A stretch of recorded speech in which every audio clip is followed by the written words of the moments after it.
morning, Kettle Run. Today is Friday, March 3rd. I'm Catherine Sheffer. March is Youth Art Month. The National Art Honor Society is hard at work on celebration activities as well as gifts for staff. Look for more throughout the month. Currently, there are over 90 artworks displayed in the windows of businesses on Main Street in Warrenton. Make sure to visit and thank these businesses for their participation and support of Youth Art Month.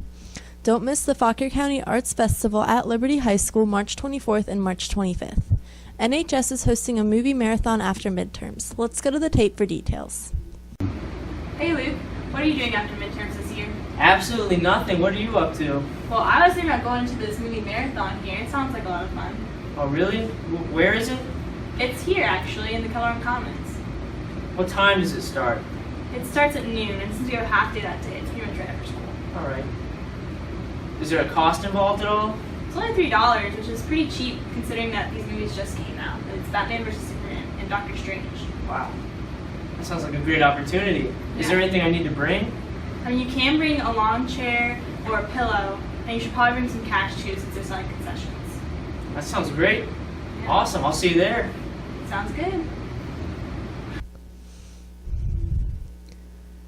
It's time for another edition of At the Cinema with Chris and Rucker.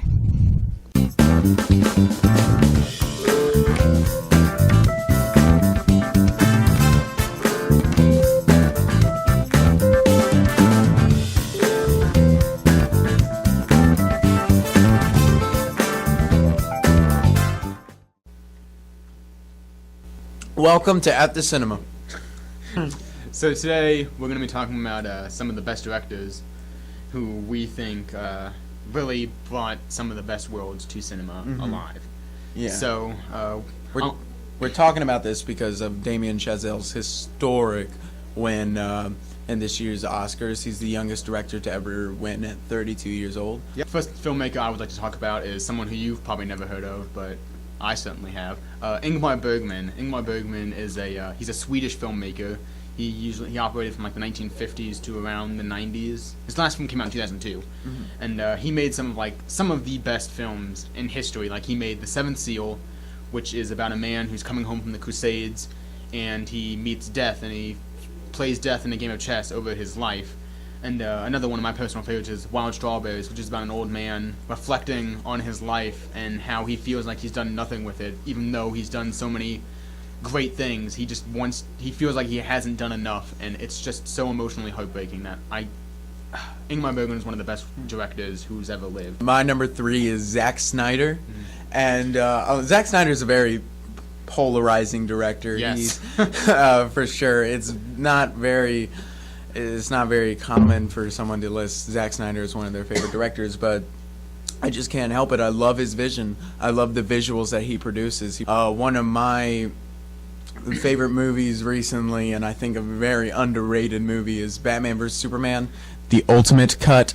We'll talk more about next week. Yeah, we'll talk more about that next week, but I think it is through his visuals that the story is able to translate well to the audience, because it's a very complicated story. Very great visual director. Okay, so another director I would like to talk about is a Japanese director, Akira Kurosawa. He made, basically, if you've seen a samurai film, it's most likely an Akira Kurosawa film, okay? His most famous film is obviously Seven Samurai, which has been ripped off so many times. So many times. Have you seen the Magnificent Seven? Yeah, that came from Seven Samurai. Yeah. The Kurosawa films I have seen, like Rashomon, which is the story of a man and a woman getting murdered, and it's told from 3 different perspectives. So and they all have like this different eye on how this one event happened. It's really interesting to see like these different techniques for like these 3 different like perspectives of one story. And man, some of the visuals in his films, they're amazing, beautiful. Exactly. Yeah, he uses nature to the best of its ability. Yes, he's very natural. I feel like we don't have filmmakers like him anymore.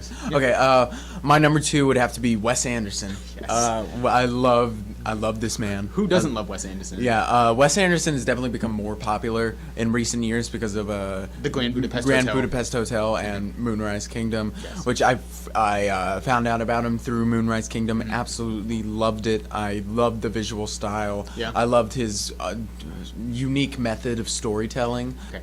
The thing about Wes Anderson that I really like is that his films have this very storybook technique to them. Like everything's like flat on the screen and everything's symmetrical, and he has this whimsy that you feel like would be in a children's storybook, but the things he talks about are most very, of very his mature. movies are R-rated, but they feel like family movies. And there's always this narrator, even if there isn't a character for it. Now, The Royal Tenenbaums has a narrator Alec played by Baldwin. Alec Baldwin, and it's great.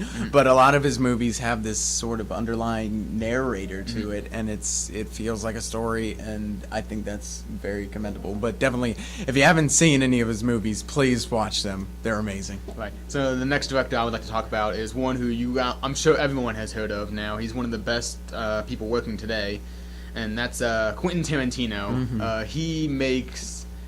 The thing I love about Quentin Tarantino is no film is the exact same. He makes films for film people. Exactly. Yeah. And he makes it wholly original too, and that's what I love. And even if you don't love film as much as we do or other people do, you'll still have such a great time Because his dialogue is so witty. it's so so sharp. witty. He puts so much energy into everything that he does that you'll just fall in love. Okay. My number one filmmaker of all time has to be my boy George Lucas. He's the creator of Star Wars, the creator of Indiana Jones, the creator of American Graffiti. He's this great creator. He has such a great vision to him, and he tells his stories extremely well. He creates such great mythos and a universe. Yeah.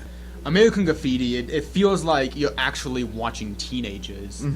Unlike most teenage films that have come out recently. Like you look at the John Hughes inspired movies of today, like Perks of Being Wallflower. You look at all these characters and they have this inner narration, and they speak very philosophically, and they speak I wouldn't immediately say pretentiously, but they speak like they know more about the situation than they do. It's very angsty too. Yeah. And then with American Graffiti, it just feels so much more natural. It's like you're watching just another day in the life of these characters. George Lucas is a very admirable filmmaker, whether you like his films or not. Like the prequels obviously get a lot of flack, but whether you like him or not, he's very admirable. He sticks to his vision, which is what is impressive about his films. He's a storyteller, and I think that's the best way to describe him. Exactly. So next week, the film we're going to be talking about is The Valley of the Dolls. Okay, The Valley of the Dolls is one of the best films about Hollywood ever made. A bunch of women go to Hollywood to become famous, and then they fall into addictions and then just spiral downward. See you guys next week. Thanks, guys. Now for Club News and Sports with Chris Dodson. Thanks, Catherine. If you need any volunteer hours for an honor society, please see Miss Dolly. She has an opportunity where you can get up to 3 hours of volunteers hours. FBLA and DECA members, on Friday, March 24th, there's a field trip to the Verizon Center. There are only 15 seats available. See a business teacher for details. What does this weekend's weather look like? Brad Jeffers joins us now with a look.